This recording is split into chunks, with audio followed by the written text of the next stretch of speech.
Hello friend, स्वागत है आप सभी का अपने चैनल आस्क क्लास में। जैसे आपको पता है क्रैश कोर्स शुरू हो चुका है और ये क्रैश कोर्स उन बच्चों के लिए काफ़ी महत्वपूर्ण है जिनकी तैयारी किसी कारणवश पूरी नहीं हो पाई है, तो ये वीडियो उनके लिए काफ़ी महत्वपूर्ण होगा। तो क्रैश कोर्स के माध्यम से यहाँ पे सभी विषयों का यहाँ पे ऑब्जेक्टिव क्वेश्चन और सब्जेक्टिव क्वेश्चन आपको बताया जा रहा है ताकि आपकी तैयारी बहुत ही अच्छी हो सके और आप 2021 बोर्ड एग्जाम में काफ़ी अच्छे मार्क्स ला सके। तो आज हम लोग पढ़ने वाले हैं हिंदी और हिंदी के 40 महत्वपूर्ण ऑब्जेक्टिव प्रश्न हम आपको बताएंगे और यह है वीडियो का पार्ट 1। और क्रैश कोर्स डेली रात 8 बजे चलता है, तो आप लोग लाइव आना बिल्कुल नहीं भूलिएगा। अगर आप चैनल को सब्सक्राइब नहीं किए हैं तो चैनल को सब्सक्राइब कर लीजिए और साथ में एक बेल आइकन आता है उसको ऑल पे दबा लीजिए ताकि जब भी हम कोई वीडियो अपलोड करें तो सबसे पहले नोटिफिकेशन आप तक पहुंचे। तो आइए शुरू करते हैं यहाँ पे पहले नंबर प्रश्न से।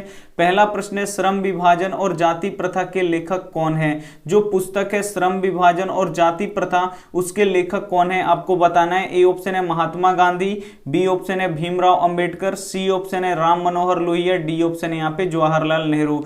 तो श्रम विभाजन और जाति प्रथा के लेखक कौन है? तो भीमराव अंबेडकर हैं। और भीमराव अंबेडकर का जन्म किस राज्य में हुआ था? तो ये मध्य प्रदेश में इनका जन्म हुआ था।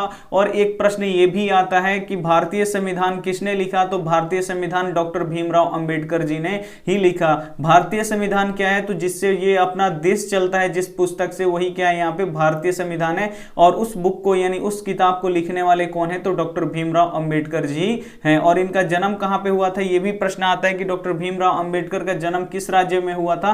तो इनका जन्म मध्य प्रदेश में हुआ था। तो ये भी प्रश्न आपको याद रखना है। आइए देखते हैं अगला प्रश्न। यहाँ पे अगला प्रश्न यहाँ पे देखिए 2 नंबर प्रश्न है, 20 के दांत के मुख्य पात्र कौन है? जो 20 के दांत कहानी है उसका यहाँ पे बताना है मुख्य पात्र कौन है। ए ऑप्शन है सेन साहब, बी ऑप्शन है खोखा, सी ऑप्शन है मदन, डी ऑप्शन है गिरधर। तो यहाँ पे बताना है कि जो 20 के दांत कहानी है उसके मुख्य पात्र कौन है। तो यहाँ पे उसका मुख्य पात्र कौन है? खोखा। और खोखा का ये भी आता है कि खोखा का दूसरा नाम क्या है? तो खोखा का दूसरा नाम क्या है? कासू है। तो यहाँ पे आपको याद रखना है। आपको यहाँ पे अगर पूछ दे कि 20 के दांत का प्रमुख पात्र कौन है यानी मुख्य पात्र कौन है, तो आपको कभी भी मदन पे टिक नहीं लगाना है, नहीं तो गलत हो जाएगा।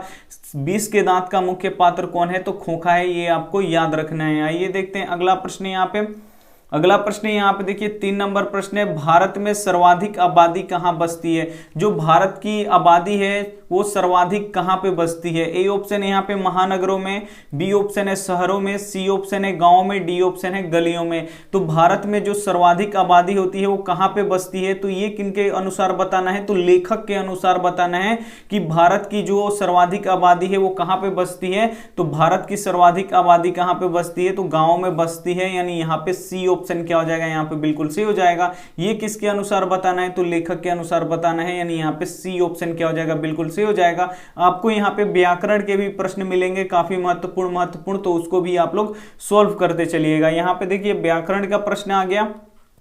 यहाँ पे पूछ रहा है कि प का उच्चारण स्थान क्या है। यहाँ पे आपको बताना है कि जो प अक्षर होता है उसका उच्चारण क्या होता है, यानी प अक्षर कहाँ से निकलता है। ए ऑप्शन है तालु से, बी ऑप्शन है ओंठ से, सी ऑप्शन है कंठ से, डी ऑप्शन है मुर्दा से।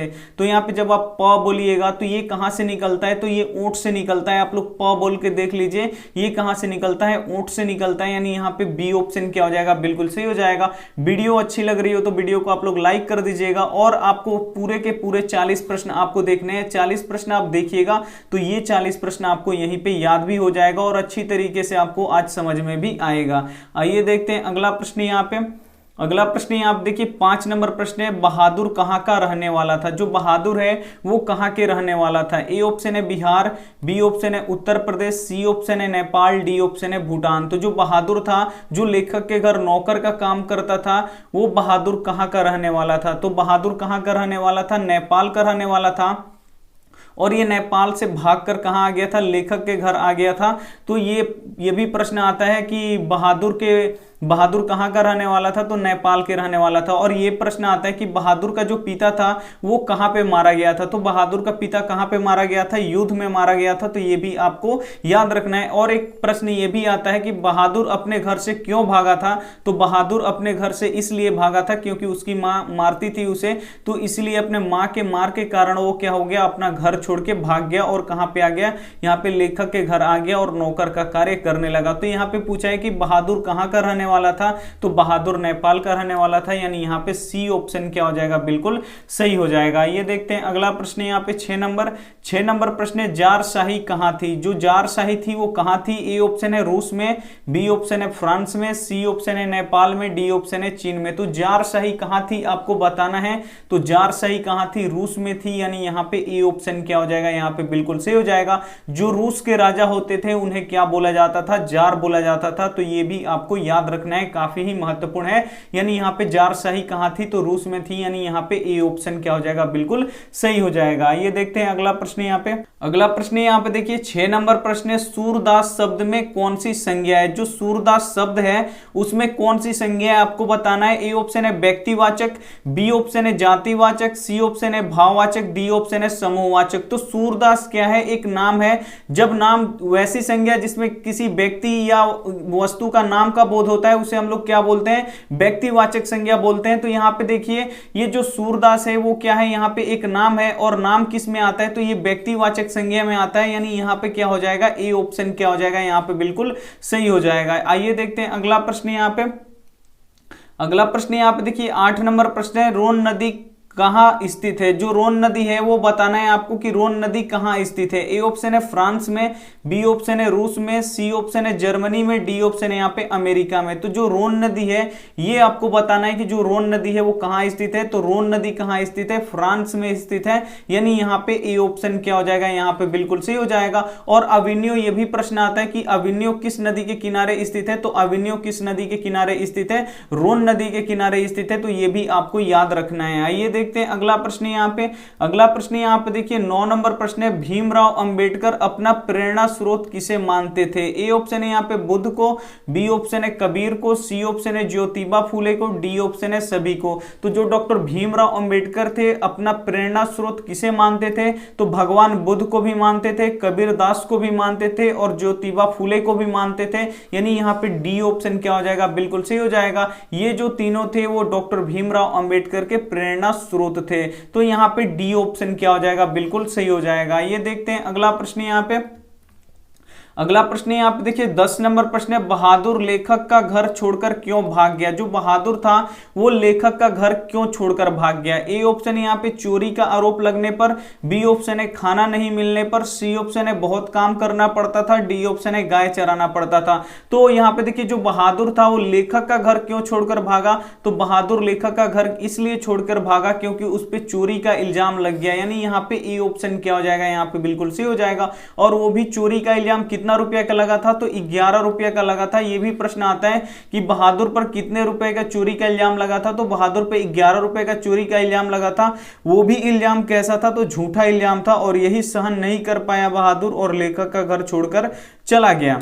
तो यहाँ पे बहादुर लेखक का घर क्यों छोड़कर भागा? तो क्योंकि उस पे चोरी का आरोप लगा था, यानी यहाँ पे ए ऑप्शन क्या हो जाएगा, बिल्कुल सही हो जाएगा। ये देखते हैं अगला प्रश्न यहाँ पे 11 नंबर प्रश्न है, निर्लज अपराधी किसे कहा गया है? इसमें से निर्लज अपराधी किसे कहा गया है आपको यहाँ पे बताना है। ए ऑप्शन है यहाँ पे नाखून को, बी ऑप्शन है चोर को, सी ऑप्शन है डाकू को, डी ऑप्शन है बदमाश को। तो निर्लज अपराधी किसे कहा गया है? तो नाखून को कहा गया है। और क्यों कहा गया है? क्योंकि नाखून को बार बार काटने के बाद भी ये पुनः उत्पन्न हो जाता है, इसीलिए नाखून को क्या कहा गया है, निर्लज अपराधी कहा गया है। यानी यहाँ पे ए ऑप्शन क्या हो जाएगा, यहाँ पे बिल्कुल सही हो जाएगा। ये देखते हैं अगला प्रश्न यहाँ पे। अगला प्रश्न यहाँ पे देखिए 12 नंबर प्रश्न है, और ये काफी महत्वपूर्ण है कि लास शत्रुज क्या है। जो लास शत्रुज है यहाँ पे आपको बताना है क्या है। ए ऑप्शन है एक नगर है, बी ऑप्शन है एक गांव है, सी ऑप्शन है एक ईसाई मठ है, डी ऑप्शन यहाँ पे महाविद्यालय है। तो यहाँ पे आपको बताना है कि जो लास शत्रुज है वो क्या है। तो लास शत्रुज क्या है, एक ईसाई मठ है, यानी यहाँ पे क्या हो जाएगा, सी ऑप्शन क्या हो जाएगा, यहाँ पे बिल्कुल सही हो जाएगा। और जो लास शत्रुज है वो भी कहाँ है, तो फ्रांस में ही स्थित है। आइए देखते हैं अगला प्रश्न यहाँ पे। अगला प्रश्न यहाँ पे देखिए 13 नंबर प्रश्न है, भारत में जाति प्रथा का प्रमुख कारण क्या है। जो अपना देश है भारत, उसमें जाति प्रथा का प्रमुख कारण क्या है आपको बताना है। ए ऑप्शन है गरीबी, बी ऑप्शन है अमीरी, सी ऑप्शन है बेरोजगारी, डी ऑप्शन है यहाँ पे रोजगार। तो भारत में जाति प्रथा का प्रमुख कारण क्या है, तो भारत में जाति प्रथा का प्रमुख कारण क्या है, बेरोजगारी है। और आज तो बेरोजगारी बहुत ही है। तो यहाँ पे देखिए भारत में जाति प्रथा का प्रमुख कारण क्या है, तो बेरोजगारी है, यानी यहाँ पे काम न मिलना, यही क्या है, है भारत में जाति प्रथा का प्रमुख कारण है, यानी बेरोजगारी है, यानी यहाँ पे सी ऑप्शन क्या हो जाएगा, यहाँ पे बिल्कुल सही हो जाएगा। काफी महत्वपूर्ण प्रश्न है, तो आप लोग एक भी प्रश्न को स्किप मत कीजिएगा। आप क्या करते हैं कि शुरू के 4-5 प्रश्न देख के छोड़ देते हैं, तो इससे आपका कोई भी भला हो ही नहीं सकता। आपको क्या करना है, यहाँ पे 40 प्रश्न देखना है, तो 40 प्रश्न आप देखिएगा तो 40 प्रश्न आपको याद हो जाएगा यहीं पे। अगर 40 प्रश्न में से आपके 10-15 भी प्रश्न बोर्ड में आ जाते हैं तो वो आपके लिए काफी अच्छी बात होगी। आइए देखते हैं अगला प्रश्न। यहाँ पे अगला प्रश्न यहाँ पे देखिए 14 नंबर प्रश्न है, सत्य के साथ मेरा प्रयोग किसकी रचना है। जो सत्य के साथ मेरा प्रयोग है वो किसकी रचना है, यहाँ पे बताना है आपको। ये सत्य के साथ मेरा प्रयोग क्या है, तो ये एक पुस्तक है। ये पुस्तक किसने लिखा है आपको बताना है। ए ऑप्शन यहाँ पे जवाहरलाल नेहरू, बी ऑप्शन है रविंद्रनाथ टैगोर, सी ऑप्शन है महात्मा गांधी, डी ऑप्शन है सरदार पटेल। तो सत्य के साथ मेरा प्रयोग किनकी रचना है, तो ये महात्मा गांधी जी की है, यानी यहाँ पे क्या हो जाएगा, सी ऑप्शन क्या हो जाएगा, यहाँ पे बिल्कुल सही हो जाएगा। सत्य के साथ मेरा प्रयोग किनकी रचना है, तो महात्मा गांधी का यहाँ पे रचना है। और यहाँ पे हम एक होमवर्क प्रश्न आपको दे रहे हैं कि महात्मा गांधी का जन्म किस दिन में हुआ था। आपको दिन केवल बताना है, यहाँ पे सन नहीं बताना है, केवल आपको दिन बताना है कि किस तारीख को महात्मा गांधी जी का जन्म हुआ था। ये आप हमें अभी कमेंट करके बताइए, हम यहाँ पे आपका नाम लेंगे। आइए देखते हैं अगला प्रश्न। अगला प्रश्न यहाँ पे देखिए 15 नंबर प्रश्न है, सच्चे भारत का दर्शन, यहाँ पे देखिए सच्चा भारत कहाँ पे बसता है, आपको यहाँ पे बताना है कि जो सच्चा भारत होता है वो कहाँ पे बसता है, ये यहाँ पे पूछा गया है। ए ऑप्शन है शहरों में, बी ऑप्शन है महानगरों में, सी ऑप्शन है गाँव में, डी ऑप्शन है यहाँ पे सरायों में। तो यहाँ पे बताना है कि जो सच्चा भारत होता है वो कहाँ पे बसता है। तो सच्चा भारत हमेशा गाँव में बसता है, यानी यहाँ पे क्या हो जाएगा, सी ऑप्शन क्या हो जाएगा, यहाँ पे बिल्कुल सही हो जाएगा। ये देखते हैं अगला प्रश्न। अगला प्रश्न यहाँ पे देखिए 16 नंबर प्रश्न है, एक वृक्ष की हत्या में कवि किसे बचाने की बात करता है। जो एक वृक्ष की हत्या है पाठ, उसमें कवि किसे बचाने की बात करता है। ए ऑप्शन है घर को, बी ऑप्शन है शहर को, सी ऑप्शन है देश को, डी ऑप्शन है सभी को। तो एक वृक्ष की हत्या में कवि किसे बचाना चाहता है, तो घर को भी बचाना चाहता है, शहर को भी बचाना चाहता है, देश को भी बचाना चाहता है, यानी यहाँ पे डी ऑप्शन क्या हो जाएगा, सभी को बचाना चाहता है, यानी यहाँ पे डी ऑप्शन क्या हो जाएगा, बिल्कुल सही हो जाएगा। ये देखते हैं अगला प्रश्न।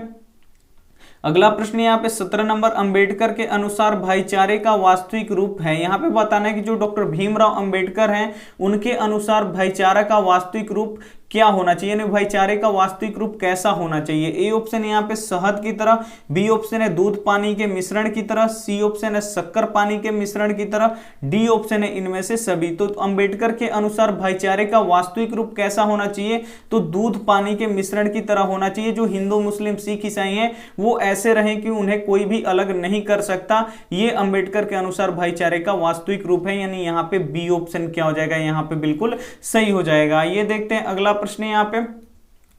अगला प्रश्न यहाँ पे देखिए 18 नंबर प्रश्न है, किस देश के लोग बड़े बड़े नख पसंद करते हैं। यहाँ पे बताना है कि किस देश के लोग हैं जो बड़े बड़े नख यानी नाखून रखना पसंद करते हैं। ए ऑप्शन है गौड़ देश के, बी ऑप्शन है कैके देश के, सी ऑप्शन है यहाँ पे वाहिक देश के, डी ऑप्शन है यहाँ पे गंधार देश के। तो यहाँ पे बताना है कि किस देश के लोग बड़े बड़े नख रखना पसंद करते हैं। तो जो गौड़ देश के यहाँ पे लोग हैं वो बड़े बड़े नख रखना पसंद करते हैं, यानी यहाँ पे ए ऑप्शन क्या हो जाएगा, यहाँ पे बिल्कुल सही हो जाएगा। ये देखते हैं अगला प्रश्न।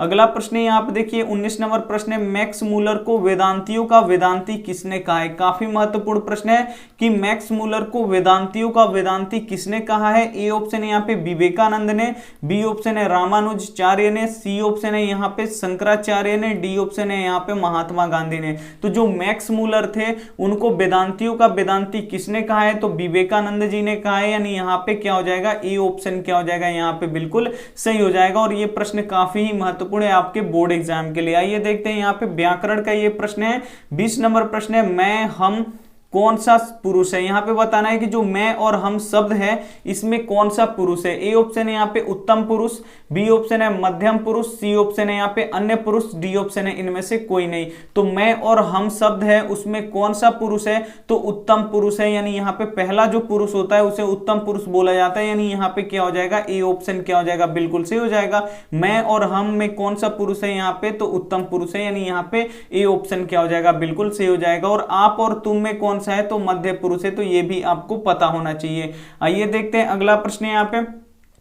अगला प्रश्न है 21 नंबर, देखिए यहाँ पे प्राचीन मानव का प्रमुख अस्त्र शस्त्र था। यहाँ पे बताना है कि जो प्राचीन मानव थे यानी जो पुराने समय के आदि मानव थे उनका प्रमुख अस्त्र शस्त्र क्या था। ए ऑप्शन है यहाँ पे दांत, बी ऑप्शन है यहाँ पे नाखून, सी ऑप्शन है पैर, डी ऑप्शन है पत्थर के औजार। तो यहाँ पे देखिए जो प्राचीन मानव थे यानी बहुत पुराने समय के जो मानव थे उनका प्रमुख अस्त्र शस्त्र क्या था, तो नाखून ही था उनके सब अस्त्र और शस्त्र। तो यानी यहाँ पे बी ऑप्शन क्या हो जाएगा, यहाँ पे बिल्कुल सही हो जाएगा। ये देखते हैं अगला प्रश्न यहाँ पे। अगला प्रश्न यहाँ पे देखिए 22 नंबर प्रश्न है, खोखा के 2 दांत किसने तोड़ डाले। यहाँ पे बताना है कि खोखा के 2 दांत किसने तोड़ डाले। ए ऑप्शन है यहाँ पे कासू ने, बी ऑप्शन है मदन ने, सी ऑप्शन है सेन साहब ने, डी ऑप्शन है गिरधर लाल ने। 22 नंबर प्रश्न काफी महत्वपूर्ण है कि खोखा के 2 दांत किसने तोड़ डाले, तो मदन ने तोड़ दिया था खोखा का 2 दांत, यानी यहाँ पे बी ऑप्शन क्या हो जाएगा, यहाँ पे बिल्कुल सही हो जाएगा। और किस कारण से ये झगड़ा हुआ था, तो लट्टू खेलने के लिए ये झगड़ा हुआ था, जिसमें क्या किया था, मदन ने खोखा के 2 दांत तोड़ दिए थे। यानी आइए देखते हैं अब अगला प्रश्न यहाँ पे 23 नंबर प्रश्न है यहाँ पे कि लेखक शब्द का स्त्रीलिंग क्या होगा। यहाँ पे बताना है कि लेखक शब्द का स्त्रीलिंग क्या होगा। ए ऑप्शन है लेख, बी ऑप्शन है लेखिका, सी ऑप्शन है लेखनी, डी ऑप्शन है यहाँ पे लिखावट। तो यहाँ पे आपको बताना है कि लेखक जो शब्द है उसका स्त्रीलिंग क्या होगा, तो लेखक शब्द का स्त्रीलिंग क्या होगा, यहाँ पे लेखिका होगा, यानी यहाँ पे बी ऑप्शन क्या हो जाएगा, यहाँ पे बिल्कुल सही हो जाएगा। ये देखते हैं अगला प्रश्न यहाँ पे। अगला प्रश्न यहाँ पे देखिए 24 नंबर प्रश्न है, दारिश क्या है। यहाँ पे बताना है कि जो दारिश है वो क्या है। ए ऑप्शन है सोने के सिक्के, बी ऑप्शन है चांदी के सिक्के, सी ऑप्शन है पीतल के सिक्के, डी ऑप्शन है यहाँ पे लोहे के सिक्के। तो यहाँ पे आपको बताना है कि जो दारिश है वो क्या है, तो दारिश ये क्या है, एक सोने का सिक्का है, यानी यहाँ पे ए ऑप्शन क्या हो जाएगा, यहाँ पे बिल्कुल सही हो जाएगा। ये देखते हैं अगला प्रश्न यहाँ पे। अगला प्रश्न है यहाँ पे 25 नंबर, मंगमा का अपने बहू से किसको लेकर विवाद था। ए ऑप्शन यहाँ पे रंगपा, बी ऑप्शन है पोते, सी ऑप्शन है यहाँ पे पति, डी ऑप्शन है इनमें से कोई नहीं। तो मंगमा की बहू कौन थी, तो नगमा थी। तो यहाँ पे देखिए मंगमा को अपने बहू से किसको लेकर विवाद था, तो जो इसकी बहू थी नजमा, तो वो क्या की थी, अपने बेटे को मार दी थी। जो यहाँ पे मंगमा का पोता था वो पिट गया था, तो इसी के कारण से लेके इन दोनों में विवाद था, यानी पोते को लेकर दोनों में विवाद था, यानी यहाँ पे बी ऑप्शन क्या हो जाएगा, यहाँ पे बिल्कुल सही हो जाएगा। ये देखते हैं अगला प्रश्न यहाँ पे। अगला प्रश्न 26 नंबर देखिए, नाखून क्यों बढ़ते हैं, यह प्रश्न लेखक से किसने पूछा। ए ऑप्शन है पत्नी ने, बी ऑप्शन है बेटे ने, सी ऑप्शन है बेटी ने, डी ऑप्शन है भाई ने। तो नाखून क्यों बढ़ते हैं यह प्रश्न लेखक से किसने पूछा, तो बेटी ने पूछा। और कौन सी बेटी, तो सबसे छोटी बेटी ने, यानी यहाँ पे सी ऑप्शन क्या हो जाएगा, यहाँ पे बिल्कुल सी हो जाएगा कि नाखून क्यों बढ़ते हैं यह प्रश्न लेखक से किसने पूछा, तो बेटी ने पूछा। ये देखते हैं अगला प्रश्न यहाँ पे। अगला प्रश्न यहाँ पे 27 नंबर है, झोपड़ी और महल के लड़ाई में अक्सर कौन जीतता है। यहाँ पे बताना है कि झोपड़ी और महल के लड़ाई में अक्सर कौन जीतता है। ए ऑप्शन है झोपड़ी वाले, बी ऑप्शन है महल वाले, सी ऑप्शन है गली वाले, डी ऑप्शन है इनमें से कोई नहीं। तो झोपड़ी और महल के लड़ाई में अक्सर कौन जीतता है, तो हमेशा महल वाले जीतते हैं, यानी यहाँ पे बी ऑप्शन क्या हो जाएगा, यहाँ पे बिल्कुल सही हो जाएगा। ये देखते हैं अगला प्रश्न यहाँ पे।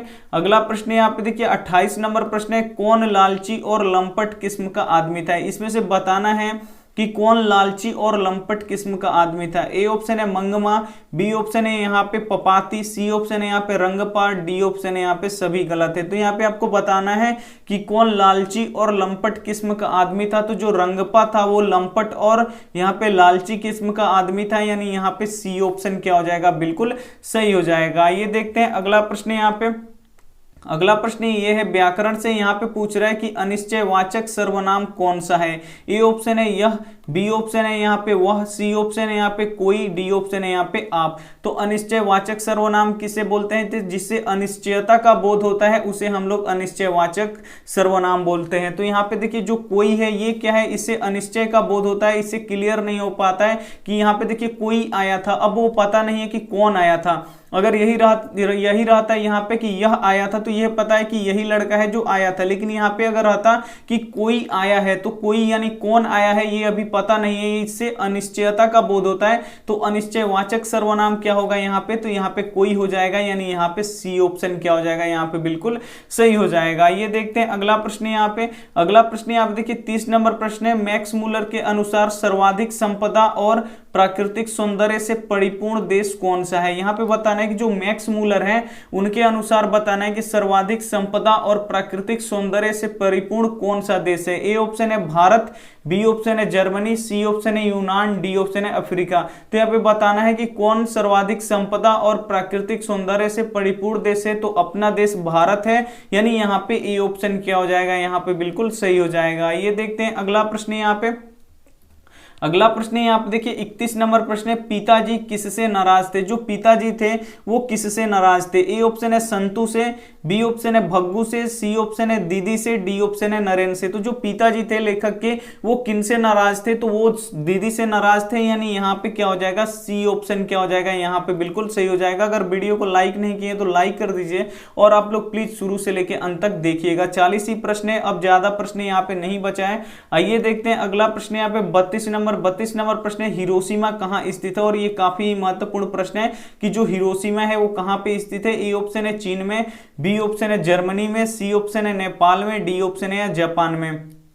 तो जो हिरोशिमा शहर है वो आपको बताना है कि जो हिरोशिमा शहर है वो कहाँ पे स्थित है। तो हिरोशिमा शहर जापान में स्थित है और इसी हिरोशिमा शहर पर परमाणु बम यहाँ पे गिराया गया था, यानी यहाँ पे डी ऑप्शन क्या हो जाएगा, बिल्कुल सही हो जाएगा। और किस देश ने गिराया था यहाँ पे परमाणु बम, अणु बम, तो ये जो अमेरिका देश है वही इस जापान पे गिराया था, यानी यहाँ पे डी ऑप्शन क्या हो जाएगा, बिल्कुल सही हो जाएगा। जो हिरोशिमा यहाँ पे शहर है वो कहाँ पे स्थित है, तो जापान में स्थित है। आइए देखते हैं अगला प्रश्न है यहाँ पे। अगला प्रश्न यहाँ पे देखिए 33 नंबर प्रश्न है, गिरधर लाल सेन साहब के फैक्ट्री में क्या था। जो गिरधर लाल था वो सेन साहब की फैक्ट्री में क्या था आपको बताना है। ए ऑप्शन है किरानी, बी ऑप्शन है ड्राइवर, सी ऑप्शन है मैनेजर, डी ऑप्शन है इनमें से कोई नहीं। तो जो गिरधर लाल था वो सेन साहब की फैक्ट्री में क्या था, तो एक किरानी था, यानी यहाँ पे क्या हो जाएगा, यहाँ पे ए ऑप्शन क्या हो जाएगा, यहाँ पे बिल्कुल सही हो जाएगा। जो गिरधर लाल था वो सेन साहब के फैक्ट्री में क्या था, किरानी था। और सेन साहब का लड़का का नाम क्या था, तो कासू था, जिसे खोखा भी कहा जाता है। आइए देखते हैं अगला प्रश्न यहाँ पे।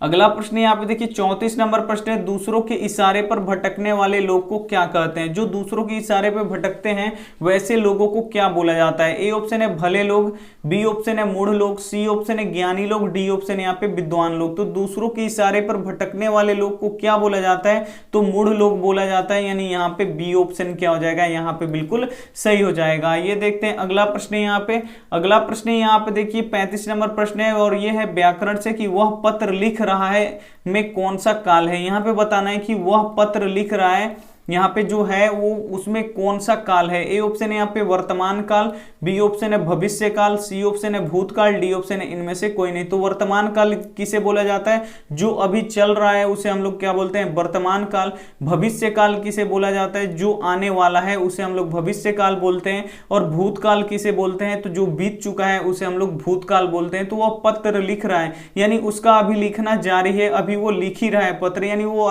वर्तमान की बात कर रहा है कि वह पत्र अभी मतलब वो पत्र लिख रहा है, यानी अभी वो लिख ही रहा है। तो ये वर्तमान की बात हुआ, यानी ये तो ये कौन सा होगा, यहाँ पे वह पत्र लिख रहा है, कौन सा काल होगा इसमें, तो वर्तमान काल होगा, यानी यहाँ पे ए ऑप्शन क्या हो जाएगा, बिल्कुल सही हो जाएगा। ये देखते हैं अगला प्रश्न यहाँ पे।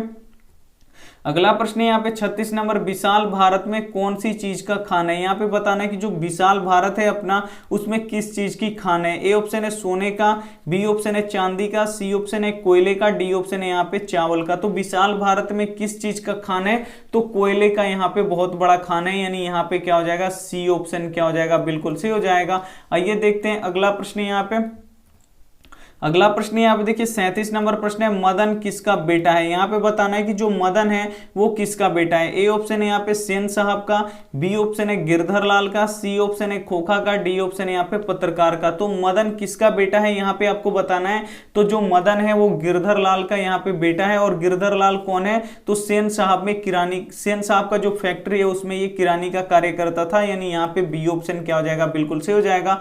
मदन किसका बेटा है, तो गिरधर लाल का बेटा है। और सेन साहब का बेटा कौन है, तो खोखा है, और खोखा को ही यहाँ पे क्या कहा गया है, कासू कहा गया है। ये देखते हैं अगला प्रश्न यहाँ पे। अगला प्रश्न है, आप देखिए 38 नंबर प्रश्न है कि अवसर शब्द का पर्यायवाची बताएं। यहाँ पे पर्यायवाची का मतलब क्या होता है, जैसे एक पर्सन का यानी एक आदमी के कई नाम होते हैं, उसी को ही यहाँ पे पर्यायवाची बोला जाता है। तो यहाँ पे बताना है कि जो अवसर शब्द है उसका पर्यायवाची यानी अवसर का दूसरा नाम क्या है, यहाँ पे आपको बताना है। ए ऑप्शन है मौका, बी ऑप्शन है खुशी, सी ऑप्शन है उत्सव, डी ऑप्शन है यहाँ पे जलसा। तो अवसर शब्द का यहाँ पे पर्यायवाची क्या होगा, तो अवसर शब्द का यहाँ पे पर्यायवाची यानी दूसरा नाम क्या होगा, तो मौका होगा, यानी यहाँ पे ए ऑप्शन क्या हो जाएगा, बिल्कुल सही हो जाएगा। ये देखते हैं अगला प्रश्न यहाँ पे। अगला प्रश्न है, आप देखिए 39 नंबर प्रश्न है, कामसूत्र के लेखक कौन है। यहाँ पे आपको बताना है कि जो कामसूत्र पुस्तक है उसके लेखक कौन है। ए ऑप्शन है हजारी प्रसाद द्विवेदी, बी ऑप्शन है पतंजलि की, सी ऑप्शन है यहाँ पे वत्सायन की, डी ऑप्शन है यहाँ पे रामानुज की। तो यहाँ पे आपको बताना है कि जो कामसूत्र पुस्तक है वो किसकी लेखक है, कामसूत्र किसने लिखा है, तो ये वत्सायन जी ने लिखा है, यानी यहाँ पे क्या हो जाएगा, सी ऑप्शन क्या हो जाएगा, यहाँ पे बिल्कुल सही हो जाएगा। आइए देखते हैं अंतिम प्रश्न। यहाँ पे अंतिम प्रश्न यहाँ पे देखिए 40 नंबर प्रश्न है, खोखा किन मामलों में अपवाद था। जो खोखा था यानी जो कासू है वो किन मामलों में अपवाद है। ए ऑप्शन है घर के नियम मानने में, बी ऑप्शन है यहाँ पे घर के नियमों की धज्जियां उड़ाने में, सी ऑप्शन है सबको प्यार करने में, डी ऑप्शन है सभी गलत है।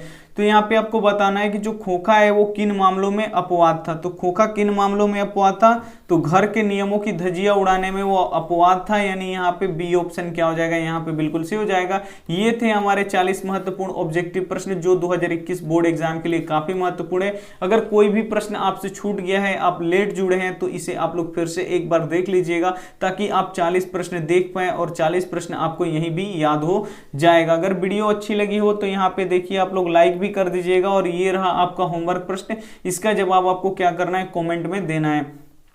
तो यहाँ पे देखिए जो प्रश्न है, यहाँ पे संतु किस कहानी का पात्र है। जो संतु है वो किस कहानी का पात्र है। ए ऑप्शन है नागरी लिपि, बी ऑप्शन है यहाँ पे मछली, सी ऑप्शन है अभिनव, डी ऑप्शन है यहाँ पे बहादुर। तो जो यहाँ पे संतु है वो किस कहानी का पात्र है, यहाँ पे आपको हमें कमेंट करके बता देना है। ए बी सी ऐसे कमेंट आप लोग मत कीजिएगा, पूरा लिखिएगा आप लोग कि जो संतु है वो किस कहानी का पात्र है। अगर वीडियो अच्छी लगी हो तो वीडियो को आप लोग जरूर लाइक कर दीजिएगा। अपने दोस्तों, अपने भाई बहनों के पास जो 10वीं की तैयारी कर रहे हैं उनके पास ये वीडियो जरूर शेयर कीजिएगा। ऐसे नीचे एक तीर का बटन होता है, उससे आप लोग दबा के शेयर कर सकते हैं। और चैनल को अभी तक आप सब्सक्राइब नहीं किए हैं तो चैनल को सब्सक्राइब भी कर लीजिए और बेल आइकन को ऑल पे दबा लीजिएगा ताकि जब भी हम कोई वीडियो अपलोड करें तो सबसे पहले नोटिफिकेशन आप तक पहुंचे। थैंक यू फॉर वॉचिंग, मिलते हैं अगले वीडियो में, तब तक अपना ध्यान रखिए, मन लगा के पढ़ाई कीजिए। Take care and bye. और एक यहाँ पे ध्यान से बात सुन लीजिए थोड़ा सा, 1 मिनट का। यहाँ पे देखिए जो आपको अगर सब्जेक्टिव क्लास करना है तो 12 बजे दिन में होता है, तो आप लोग 12 बजे दिन में कर लीजिएगा।